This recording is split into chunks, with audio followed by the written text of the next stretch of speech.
Good morning student. मैं राजा sir आप लोगों के बीच क्लास 10th के फर्स्ट चैप्टर वास्तविक संख्याओं से रिलेटेड क्वेरी को लेके आया हूँ। आप लोगों को बच्चों पता होगा कि हम अपने प्यारे सर की कोचिंग सेंटर का नाम है RSS कोचिंग सेंटर, जो कि आपको ऑनलाइन भी प्रोवाइड किया जाता है और ऑफलाइन तो अवेलेबल है ही। तो सबसे पहले प्यारे बच्चों, मैं आप लोगों के बीच ये जो चैप्टर है वास्तविक संख्याएं, इसके बारे में बताने जा रहा हूँ कि ये वास्तविक संख्याएं क्या होती है। वास्तविक संख्याएं को हम लोग इंग्लिश में रियल नंबर बोलते हैं। What is real number? तो बच्चों, वास्तविक संख्याएं देखिए यहाँ पे वैसी संख्या जिसमें सभी अंक गणितीय संक्रियाएं, जिसमें सभी अंकगणित की जितनी भी ऑपरेशन की जाती है इसमें हो सकती है, या जिसे संख्या रेखा पे दर्शाया जाता है, यानी वैसी संख्याएं जिसे संख्या रेखा पे दर्शाया जा सकता है, वो भी वास्तविक संख्या होती है। एवं परिमेय संख्या या अपरिमेय संख्या के संग्रह को भी हम लोग वास्तविक संख्याएं बोल सकते हैं। तो आप लोगों से अगर कहीं पे डेफिनेशन पूछा गया तो व्हाट इज़ रियल नंबर या वास्तविक संख्या किसे कहते हैं, तो आप लोग इसमें से 3 डेफिनेशन में से कोई भी डेफिनेशन दे सकते हो। तो पहला है वैसी संख्या जिसमें सभी अंकगणितीय संक्रियाएँ की जाती है। संक्रियाएँ मतलब एक तरह से ऑपरेशन हो, तो ऑपरेशन का मतलब आप लोग जानना चाहेंगे।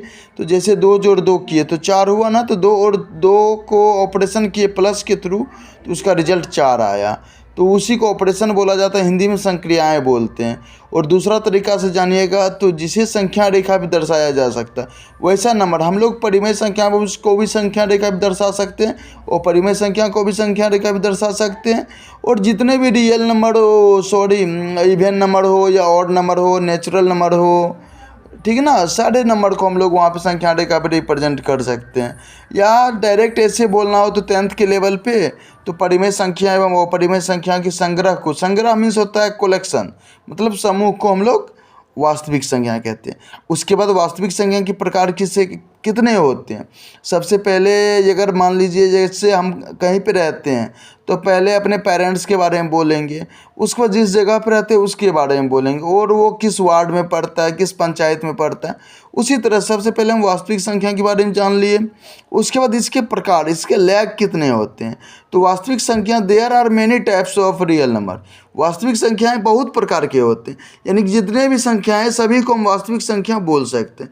उसमें आपको कुछ जो है बता रखे, यहाँ पे मेंशन किया हुआ है। परिमेय संख्या, अपरिमेय संख्या, पूर्ण संख्या, प्राकृतिक संख्या, पूर्णांक जितने भी होते हैं, धनात्मक पूर्णांक, ऋणात्मक पूर्णांक, सम संख्या होती है, विषम संख्या होती है, बहुत सारी संख्या, जितने भी संख्याएं ऐसे मानिए जितने भी सारी संख्याएं हैं वो सभी आपको वास्तविक संख्याओं में आती है, ठीक ना। उसके बाद जो इस चैप्टर से रिलेटेड है परिमेय संख्या, परिमेय संख्या के बारे में थोड़ा सा जान लें। तो परिमेय संख्या क्या होती है? परिमेय संख्या को हम लोग इंग्लिश में रेशनल नंबर बोलते हैं। व्हाट इज रेशनल नंबर या परिमेय संख्या किसे कहते हैं? तो वैसी संख्या जिसे हम PQ के रूप में लिख सकते हैं या लिखा जाता है, लेकिन Q does not equal to 0। वहाँ पे जो इक्वल टू देके काट दिया गया है उसको आप लोग इंग्लिश में बोलिएगा डज नॉट इक्वल टू, उसके बाद 0 लिखा है तो इसलिए डज नॉट इक्वल टू 0, यानी Q 0 के बराबर नहीं होना चाहिए, तभी वो आपका पूर्ण संख्या परिमेय संख्या कहलाएगी। तो वैसी संख्याएं आपको परिमेय संख्या कहलाती, जैसे 2/3, 4/5, -6। अब कोई बच्चों आप लोग पूछिएगा सर -6 कैसे परिमेय संख्या हो गई? क्योंकि -6 में हम 1 से डिवाइड करेंगे तो -6 ही होगा, तो -6 को हम -6/1 लिख सकते हैं, इसीलिए -6 आप लोगों को परिमेय संख्या हो। जैसे बोलिएगा 10 कैसे परिमेय संख्या कि, तो 10 को हम 10/2 लिख सकते हैं, 20/2 लिख सकते हैं, 10 को 10/1 लिखेंगे, या 10 को हम 20/2 भी लिख सकते हैं, क्या कि 2 से 10 20 10 बार में कट जाती है। इस तरह से वो √9 लिखा हुआ है। तो वैसे आप लोगों को बताया जाएगा कि रूट वाली संख्याएं जो होती है वो परिमेय संख्या होती है। लेकिन बच्चों आप लोगों को ये भी ध्यान रखना होगा, जिस संख्या का वर्गमूल निकल जाती है तो वो संख्याएं अपरिमेय से निकल जाती है, यानी वो परिमेय संख्या बन जाती है। इसलिए यहाँ पे जैसे √9 हो गई, √16 हुआ, √25 हुआ, ये सभी संख्याएँ जो है आपको परिमेय संख्या होती है। उसके बाद लास्ट क्वेश्चन है आपको अपरिमेय संख्या, ये बेस थ्योरी है आपको। इसके बाद आप लोगों को बताया जाएगा यूक्लिड विभाजन प्रमेय क्या होती है।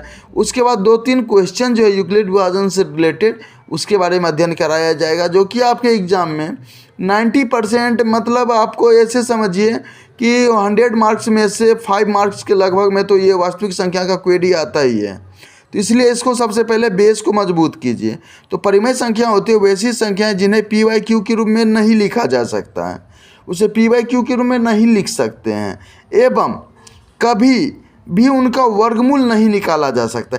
जैसे परिमेय संख्या में हम लोग वर्गमूल निकालेंगे तो ही वो परिमेय संख्या, अगर परिमेय संख्या अगर कोई भी संख्या का वर्गमूल नहीं निकला तो वो परिमेय हो गया, और वर्गमूल निकल गया तो वो वर्गमूल निकल गया तो वो आपको परिमेय संख्या हो जाएगी, वर्गमूल नहीं निकला तो वो अपरिमेय संख्या हो जाएगी।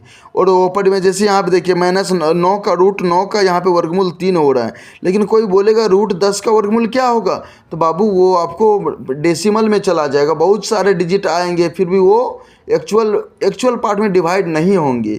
इसलिए हम √10 को हम अपरिमेय संख्या बोलेंगे। और अपरिमेय संख्या को हम आप लोग इंग्लिश में इरेशनल नंबर बोल सकते हैं। और अपरिमेय संख्या का कुछ एग्जाम्पल आप लोगों के बीच यहाँ पे शो किया गया है। जैसे √3 का वैल्यू निकालिएगा तो 1.732 इस तरह से करके आती है। और पाई का वैल्यू जो निकालोगे तो पाई बहुत लार्ज नंबर में आती है, इसलिए पाई इज़ अ इरेशनल नंबर, यानी अपरिमेय संख्या को हम लोग इरेशनल नंबर बोलते हैं। इसी तरह बहुत सारी संख्याएं जिसको हम लोग अपना मन से भी ऐड कर सकते हैं। चलिए ठीक है, यहाँ तक अगर कोई कॉन्सेप्ट में परेशानी हुई होगी तो आप लोग जो है हमें वो आप कमेंट करना, मैं उसका सॉल्यूशन निकाल के दूंगा। और प्यारे बच्चों, आपके सर का ये कोचिंग सेंटर का वो वेबसाइट है, चैनल है, प्लीज़ आप लोगों से रिक्वेस्ट है कि आपको अगर क्लास अच्छा लगे, अगर आपकी नॉलेज को इंक्रीज हो रहा हो इस चैनल के थ्रू, तो आप लोग इसको सब्सक्राइब, लाइक और शेयर करने का भी प्रयास करें, ताकि मैं प्रमोट हो सकूं और आप लोगों के बीच अनेकों सारे वीडियो लाते रहूं, ठीक है ना। उसके बाद है आप लोगों को हमारे चैनल पे क्लास 9, 10 नवोदय, नेतरहाट, सैनिक स्कूल सभी क्लास का वो यहाँ पे क्लास प्रेजेंट किया जाता है। जो भी क्वेरी होता है वो सारा यहाँ पे प्रेजेंट होता है। आपको साइंस से रिलेटेड हो, सोशल हो, मैथ हो, सारे चीज़ का यहाँ पे तैयारी करवाया जाता है। थैंक यू बच्चों। इसके बाद मैं आप लोगों के बीच नया चैप्टर नहीं, वो यूक्लिड विभाजन प्रमेयिका के बारे में बताने जा रहा हूँ।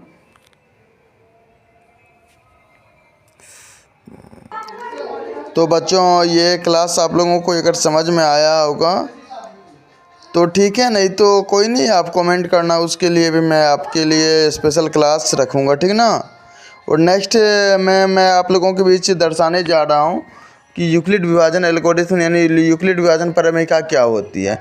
इसका कहने का कथन है, यदि कोई दो पूर्णांक a और b हैं और q और r मौजूद हो जो दी गई शर्त, यानी कि a बराबर BQ + r, आप लोग बचपन में भी पढ़े होंगे कि भाज्य बराबर भाजक गुना भागफल जो शेषफल होता है उसको संतुष्ट करता है, जहाँ 0 is less than equal to r हो और r is less than b हो। मतलब जो है रिमाइंडर जो होती है 0 के बराबर हो सकती है या 0 से बड़ा हो सकती है, लेकिन वो b से मतलब भाजक से छोटा होती है, उससे ही हम लोग यूक्लिड विभाजन एल्गोरिथम कहते हैं। उसके बाद एक और आप लोगों के इस चैप्टर में है अंकगणित की आधारभूत प्रमेय। इसका कहने का मतलब होता है हर भाज्य संख्या, जितने भी भाज्य संख्याएँ होते हैं उसको हम अभाज्य संख्या के गुणनफल के रूप में लिख सकते हैं। जैसे भाज्य संख्या यहाँ पे आप लोगों के बीच दिखाया गया 2, 3, 5, 7, 11, इसका सिर्फ 2 ही गुणनखंड होगा, 1 और सिर्फ, 1 और सिर्फ। लेकिन भाज्य संख्या का 1 और सिर्फ तो होगा ही होगा, और उसके बीच में अनदर नंबर भी आते हैं जिसको हम लोग अभाज्य संख्या बोलते हैं। तो अंकगणित के आधारभूत प्रमेय का कथन यही है कि हर भाज्य संख्या को अभाज्य संख्या के गुणनफल के रूप में लिखा जा सकता है।